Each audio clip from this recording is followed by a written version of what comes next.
Bien,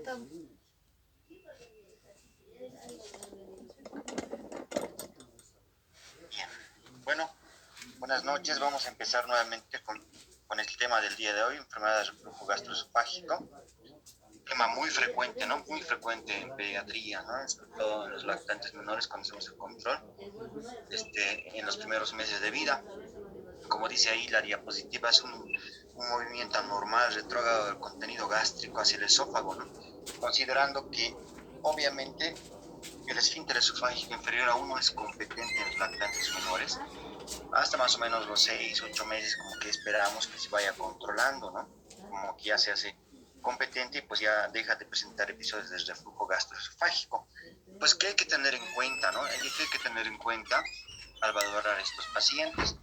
Diferenciar un paciente con reflujo gastroesofágico fisiológico de un lactante con enfermedad de reflujo gastroesofágico. Pues, ¿cuál es la diferencia? La diferencia está el reflujo va a ser como que algo fisiológico, algo que puede presentar, la mamá te va diciendo sí, presenta vómitos a manera de leche cortada, pero pues es como que algo unas 2, 3 veces al día, qué sé yo, pero no altera el crecimiento ni la ganancia de peso del paciente, no tiene alteraciones nutricionales, ese es un punto clave para diferenciarlo de la enfermedad por reflujo gastroesofágico. Y segundo, que además no está asociado a patologías respiratorias, sino que sé yo, neumonitis o neumonías por respiración, microaspiración, broncoaspiración, etcétera.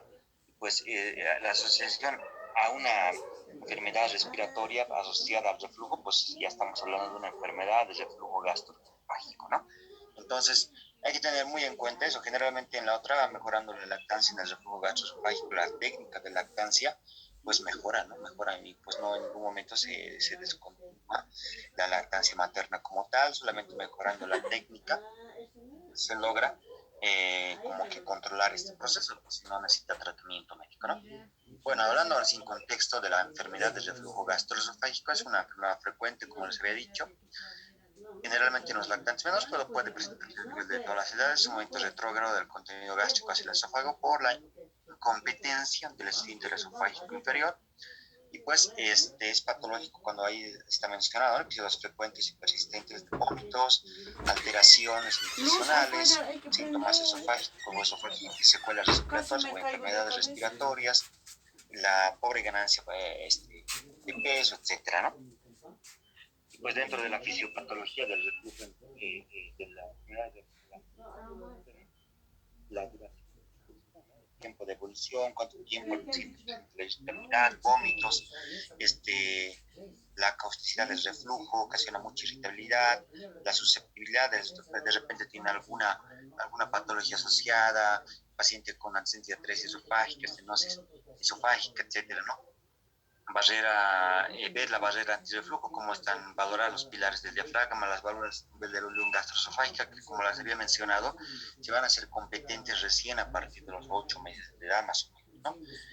Pues, ¿cuáles son los factores que incrementan este problema del reflujo gastroesofágico? Problemas como hernia de hiato diagnosticado, la hipotonía del esfínter esofágico inferior, una frecuencia anómala de relajaciones del esfínter esofágico inferior, y pues el reflejo vagovagal, digamos, del reflejo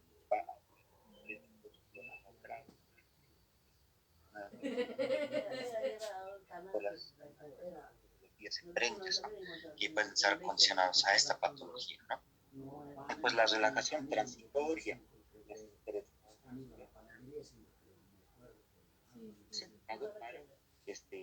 la duración o la persistencia es el mecanismo principal para la presentación de esta patología, ¿no?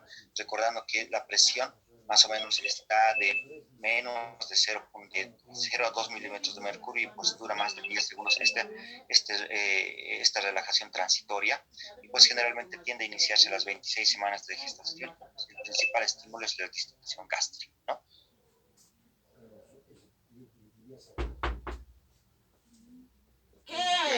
¿Se escucha? ¿Se escucha? ¿Logran escucharme? Veo varios comentarios que indican que no logran escuchar mi audio.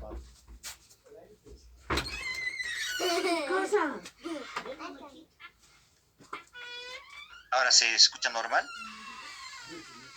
Bien, entonces, bueno, creo que esta última parte no la han visto. El mecanismo principal del reflujo gastroesofágico, como lo decíamos, es pues la relajación transitoria del esfínter esofágico inferior cuando hay una disminución de la presión de menos de 2 milímetros de mercurio y una duración de más de 10 segundos. Generalmente este proceso tiende a iniciarse a las 26 semanas de gestación y el principal estímulo es la distensión gástrica, ¿no? La distensión gástrica. Recordar que pues ahí como vemos en la imagen, la cámara gástrica tiene un volumen aproximado al nacimiento para la alimentación entre 30 a 50 ml, nada más es bien bajo, digamos, y a veces sobrepasamos esa cantidad dando un mayor aporte por toma de leche, se va a vencer el esfínter esofágico, pero esta barrera que tenemos y va a condicionar a la enfermedad del reflujo gastroesofágico, ¿no? Otros factores que van a favorecer esta alteración es la posición en la unión gastroesofágica por debajo del interfaz aire líquido a nivel del estómago, ¿no? Una prensa abdominal insuficiente, una obesidad asociada a las comidas muy copiosas o hiperosmolares y un incremento del esfuerzo respiratorio también están relacionados con el reflujo gastroesofágico. Pues lo que les decía, ¿no? Más o menos como que tiene un pico máximo 3, 4 meses, donde tienden a presentar más episodios de reflujo, ¿no? Los lactantes, pues esto tiende a normalizarse más o menos a los 6, 8 meses, ya se va normalizando y tienden a perderse ya en un 88% de los casos a los 12 meses y el 100% a nivel de a los 2 años, ¿no? Y pues si es que persiste, hay que buscar signos de esofagitis, ¿no? Que confirmarían el diagnóstico de una persistencia de enfermedad del reflujo gastroesofágico, y eso ya se ve en pacientes crónicos con problemas como acalasia, hernia de hiato no diagnosticados. O sea, son patologías que están relacionadas no solamente a un reflujo gastroesofágico puro, sino que tienen otra connotancia que se debe hacer diagnóstico, ¿no? Y debe hacernos sospechar de esas patologías y persiste después de este tiempo, ¿no? Entonces, esto es como que algo, y hay que diferenciarlo muy bien, lo que habíamos comenzado en la plática, diferenciar bien si es reflujo gastroesofágico o es enfermedad de reflujo gastroesofágico, muy importante, ¿no? Bueno, dentro de la epidemiología e historia, pues hay generalmente una predisposición genética documentada, que está estudiada a nivel familiar. Puede haber una esofagitis endoscópica, una hernia de hiato, un esófago de Barrett, un adenocarcinoma, en el peor de los casos, pues ya a veces está asociada a una patología autosómico dominante, pues a nivel de la alteración de los genes 13q14, ¿no? El síndrome de Giardi, ¿no? Y pues dentro de las manifestaciones clínicas más frecuentes, como pueden ver ahí, los síntomas típicos están los vómitos, la regurgitación postprandial, la pobre ganancia de peso, el rechazo a la alimentación, la disfagia o orinofagia, el dolor subesternal o abdominal, la esofagitis y el crecimiento retardado, ¿no? Y entre los síntomas atípicos, la tos crónica, el dolor torácico de que no tenga un origen cardíaco, una sinusitis, una estridón, una laringitis, faringitis persistente o recurrente, una apnea obstructiva, datos de broncoespasmo recurrente, enfermedades respiratorias crónicas. Pues generalmente los lactantes menores es un lactante que se presenta con vómitos, con mucha irritabilidad, pobre ganancia de peso. Recordar, ¿no? Que más o menos el promedio de ganancia de peso en el primer mes de vida es de 20 a 30 gramos día. Pues estos pacientes presentan menos de eso, ¿no? Menos de ese promedio, una pobre ganancia de peso, y pues además vienen así, digamos, los casos más graves como esta imagen que es el signo de Sandifer, ¿no? Una, un trastorno neuroconductual, una distonía paroxística, típico, ¿no? Típico de un paciente con reflujo, que a veces en un médico no experimentado, que no tenga como que, no tenga mucha experiencia viendo pacientes lactantes, pues puede incluso confundirlos con una meningitis, ¿no? O sea, datos clínicos de una... Eh, de signos de meningismo, etcétera, ¿no? Pero es típico, ¿no? Esta posición que adopta el lactante, pues puede estar durante o inmediatamente después de la ingesta de alimentos, generalmente se debe con el sueño. Hay que diagnosticarlo y diferenciarlo muy bien de las crisis motoras que pueden estar presentes, ¿no? Aunque no es muy frecuente, pero a veces paciente que tiene vómitos recurrentes, pobre ganancia de peso, irritabilidad, llanto persistente, y pues y tiene además el signo de sangre, o sea, no hay donde perderse, no es una enfermedad de reflujo gastroesofágico. Puede estar asociado a esofagitis y anemia ferroprieta, también, ¿no? Otros síntomas asociados, y como podemos ver, la regurgitación recurrente con o sin vómitos, la pobre ganancia de peso, la irritabilidad, ¿no? Es un índice de diagnóstico alto en los lactantes, que estén muy irritables, que la mamá te diga, llora todo el tiempo, mi hijo, doctor, no se calma, y parece que le lastimó la espalda, porque le toco ahí atrás y se arquea, se pone tenso, se pone duro. Pues ese es el signo de Sandifer, ¿no? Y ahí le dices, no, mamá, no es que le haya tomado la espalda ni nada, no es que está con reflujo gastroesofágico. Y le preguntas si tiene mucha regurgitación, mucha leche cortada, incluso a veces elimina, digamos, los vómitos como leche líquida, como tal, inmediatamente después de la alimentación, ¿no? Eso es una manifestación de que de la pirosis y el dolor torácico está condicionado a esa distonía muscular característica de un paciente con síndrome de Sandifer, ¿no? Puede haber también sibilancias, datos de espasmo, de irritar por aspiración o microaspiración que está condicionando a datos de hiperreactividad bronquial, tos o ronquera. Puede haber esofagitis, estenosis esofágica, el esófago de Barre, la inflamación laringea, faringea, la anemia, la erosión dental, el rechazo a la alimentación, pues las crisis de apnea y pues obviamente puede estar relacionados también a un ALTE, ¿no? Un episodio de riesgo vital aparente, ¿no? El que vamos a hablar en uno de los temas que está igual dentro de los temas de pediatría, ¿no?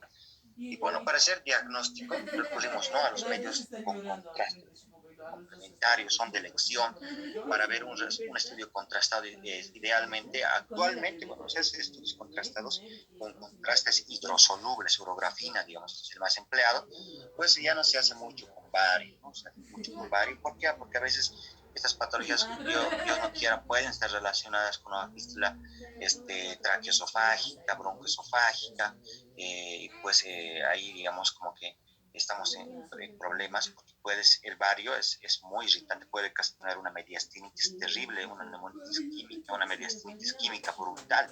Por eso es mucho mejor, aunque no lo tengas, digamos, que no lo sospeches, no, que de repente no tenga nada de clínica para una fístula traqueosofágica, mejor si le haces el estudio contrastado con un contraste hidrosoluble para evitar tus problemas, ¿no? Recientemente, digamos, yo les comento así, no, yo tenía un problema, yo no, bueno, la institución donde yo trabajo, digamos, ha tenido, digamos, un problema similar en la terapia intensiva, un paciente que le estaban haciendo un estudio, igual, un estudio similar de un paciente con esofagitis crónica, un estudio contrastado, pues en el estudio, en el gabinete de rayos X ha presentado una dificultad respiratoria, datos súbita, ¿no? De forma súbita, ahí han pensado ya en una aspiración y pues a veces una fístula traqueosofágica que nadie se había dado cuenta hasta ese momento, ¿no? De un lactante de 5 meses y pues le han hecho un estudio contrastado con varios, entre la terapia intensiva y ahí lo recibimos nosotros y pues pacientes con una mediastinitis química, una neumonitis química, por el bario, ¿no? Pues más bien todo se resolvió de forma favorable para el paciente, pero hay que tener mucho en cuenta eso, ¿no? Del contraste. Mejor si es que cuando les pregunten, pues doctor, ¿le van a hacer con bario o con un contraste hidrosoluble? Mejor con el hidrosoluble, ¿no? Con urografina, que más seguro para el paciente, ¿no?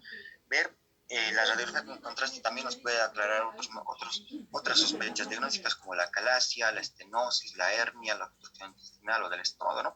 Que nos va a demostrar, digamos, cómo está el paso del contraste y pues se toma, digamos, se administra el contraste en la toma de leche y se va haciendo proyecciones cada 15 a 20 minutos durante 4 horas para determinar el vaciado gástrico, ¿no? Ese es el procedimiento de la radiografía contrastada, ¿no? También se puede hacer una monitorización del pH para ver estudios de reflujo ácido a nivel de la sonda distal. Pues eso tiene una especificidad del 87% para el diagnóstico y pues valora también la eficacia del tratamiento en las presentaciones atípicas del ERGE, ¿no? Pues a veces para la valoración de apnea o pH dual, pues, o si no un ERGE asociado a una patología extraesofágica, etcétera, ¿no? La endoscopía, la biopsia para ver cómo está esa mucosa esofágica, si es una mucosa erosiva, está dilatada, incluso ya vemos a veces datos de metaplasia, incluso cuando son crónicos, ¿no?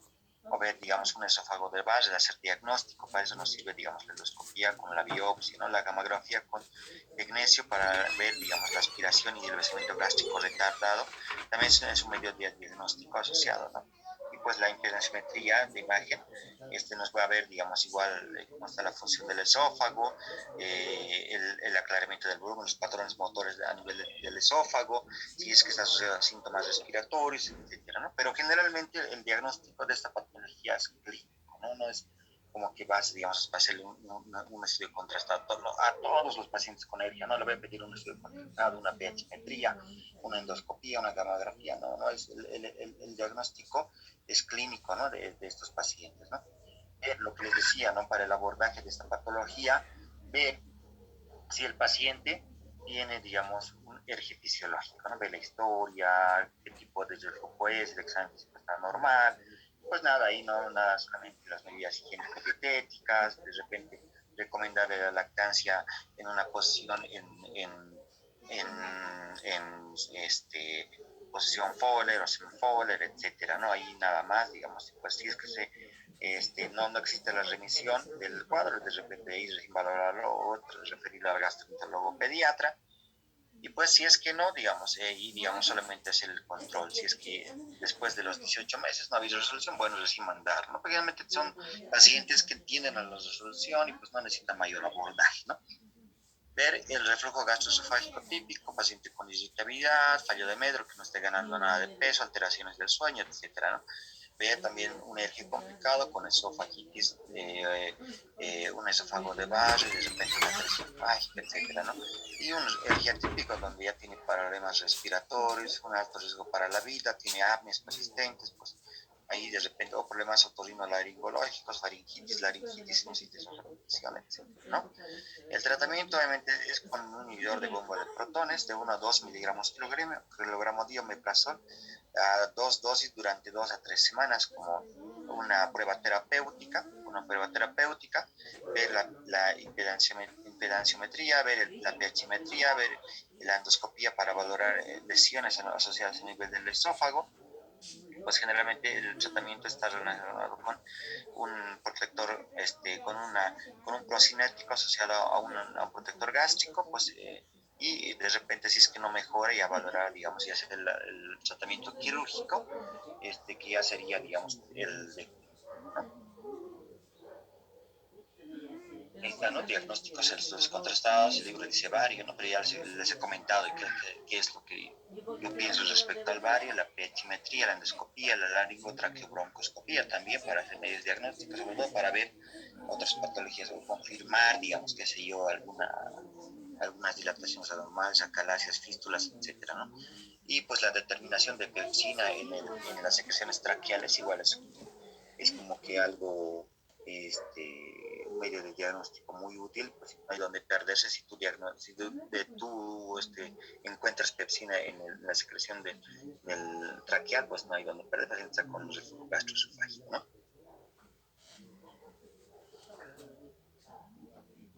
Bueno, dentro del tratamiento, los pilares de tratamiento están las medidas higiénico-dietéticas, puedes usar espesamiento de fórmulas, hay actualmente, digamos, en el mercado, medicamentos que espesan la fórmula de la lactancia materna, pues, eh, que pues nos ayudan a mejorar, digamos, y evitar, digamos, el reflujo gastroesofágico, ¿no? Los cambios en la dieta, que sé yo, de repente el lactante está alimentado en base a fórmula, ¿no? Recordar que la fórmula está hecha a base de proteína de leche de vaca como tal, y pues obviamente el vaciado gástrico es más lento con las fórmulas con las fórmulas de sustitución o fórmulas modificadas que con la leche materna, pues sabéis, de repente solamente indicándole a la mamá que haga un esfuerzo, que sé yo, con una lactancia materna exclusiva, etcétera. Entonces de repente a veces mejora, ¿no? A veces pasa cuando justo está, digamos, el bebé ya 2, 3 meses, pues la mamá ya no tiene su baja prenatal, postnatal, y pues en esos casos le deja ya pues ni modo en la casa el cuidado con su mamá, con su esposo, con sus hermanas, etcétera, con su familia, y pues inicia fórmula de sustitución con fórmulas modificadas y ahí empieza, ¿no? El problema, digamos, del reflujo, ¿no? Y empieza antes y luego te dice, no, se da cuenta, ¿no? Antes cuando estaba conmigo el bebé no tenía este problema y pues ahora que lo dejo, pues ya mi hermana me dice que vomita cada rato, etcétera, ¿no? Y yo llego y ya se pone irritable, etcétera. Entonces, de repente ahí cambiando la dieta en estos pacientes mejor. Y pues las medidas posturales, indicándoles que este, la posición en fole, evitar, digamos, que el bebé esté en lactancia en una posición equitolateral, pero así como que estricto, sin elevación de la cabeza, etcétera, ¿no? O a veces la lactancia realmente en posición sentada, que a veces también funciona. Son medidas como que recomendaciones o cambios posturales que mejoran el reflujo gastroesofágico, ¿no? Dentro de las medidas farmacológicas están los supresores de ácido, ¿no? Los bloqueantes de los receptores H2, la ranitidina, muy usado, ¿no? Muy usado, digamos, en pediatría. La dosis es igual, digamos, de 2 a 4 miligramos kilogramo día. El inhibidor de bomba de protones, la dosis es de 0,5 a 1. En el texto dice de 1 a 2, ¿no? Miligramos kilogramo día, ¿no? De omeprazol, ¿no? Generalmente es el medicamento más empleado para el tratamiento del reflujo gastroesofágico. El uso de procinéticos, la metoclopramida y la domperidona. En mi experiencia, me va mucho mejor con la domperidona porque obviamente no tiene efectos, no ocasiona ese síndrome extrapiramidal que es frecuente, ¿no? Con la metoclopramida. Entonces, por eso, digamos, va mucho mejor, digamos, ¿no? La domperidona, la dosis es 1 gota por kilo, cada 8 horas. En este caso, si el paciente pesa 3 kilos, 3 por 1, 3, entonces 3 gotitas de domperidona cada 8 horas, ¿no? En el mercado, como Idón o Domper, ¿no? La eritromicina, el betanicol, el baclofeno, digamos, son muy poco usados, realmente casi nada, digamos, para el tratamiento de esta patología, ¿no? Y pues dentro de lo quirúrgico, la foluplicatura de Nissen, de 360 grados, la técnica tensa, es la técnica más recomendada para el tratamiento quirúrgico del reflujo gastroesofágico, ¿no? Y la técnica laxa, la técnica del TAL, Toupet, Boyce, Ochoa, cuando la lesión es menos de 360 grados, pues ahí son otras técnicas que se pueden usar también. Hay muchos pacientes que sí se deriva cuando la alergia es muy, muy severo, no mejora con el tratamiento médico. Es muy raro, ¿no? De un 100%, uno debe ser un 1%. La derivación al cirujano pediatra para el tratamiento quirúrgico de esta patología, ¿no?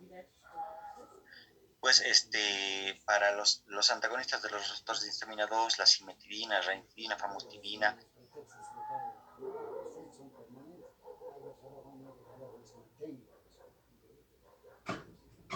nos mantiene, pero no es como lo suficiente para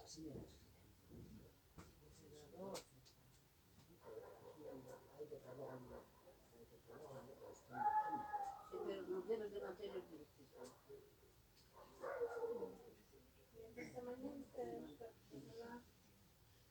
poco la dosis, retirar de a poco de acuerdo al comportamiento clínico que tenga ese lactante con el reflujo, ¿no?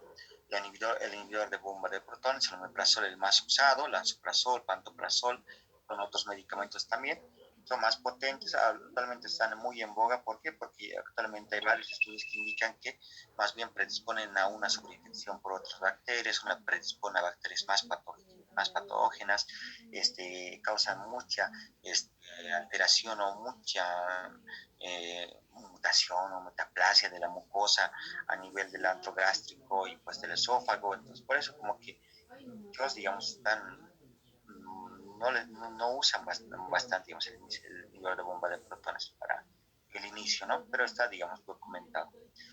Y pues el mecanismo es bloquea los canales ATP, ácido, hidrógeno, potasio a nivel de la cámara gástrica, y pues se puede hacer en esofagitis graves y erosivas, ¿no?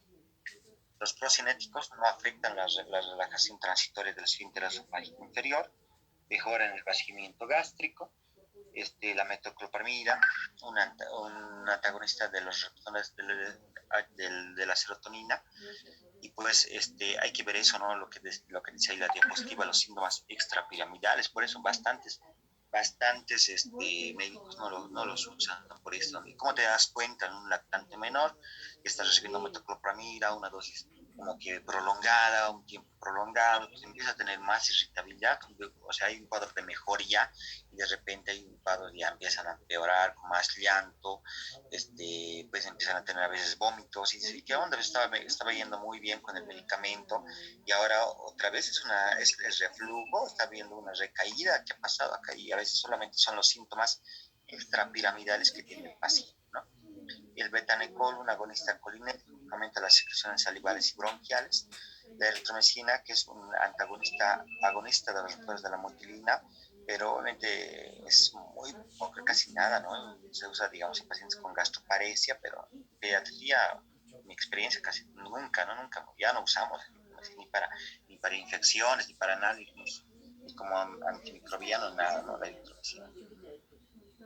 Bueno, dentro de las complicaciones de alergia están la esofagitis, ya un paciente con mucha irritabilidad, náuseas, rechazo a la alimentación, dolor torácico, una esofagitis erosiva en un 12% se puede presentar de los casos, más en el sexo masculino, más a nivel que está asociado con una estenosis distal.